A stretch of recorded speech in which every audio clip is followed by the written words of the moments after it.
What is up, everybody? So I've been experiencing this behavior that whenever I connect my headphones to my computer, whether they are connected to another output or they are USB headphones, let's say whenever I switch to the line out, let's say my speakers, they don't work or they are muted. And in order for this line out to work, I need to disconnect the headphones. But in this tutorial, I'm going to share with you how you can set up your machine so you can switch between these two outputs without disconnecting your headphones.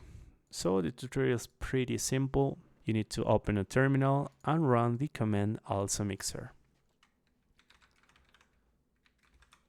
This will bring you to this panel, and don't worry if you don't have this panel. You need to select the right sound card by pressing the F6 button and select the right sound card. Now you need to go to the right and disable this auto mute mode. You can disable it by pressing the up arrow button or the down arrow button.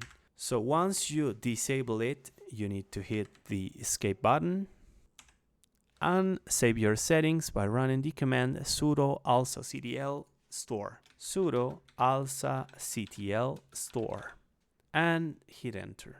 You need to enter your password and hit enter. Now you can switch between these two outputs without disconnecting your headphones. So thanks for watching. I hope you find this tutorial helpful and see you on the next one.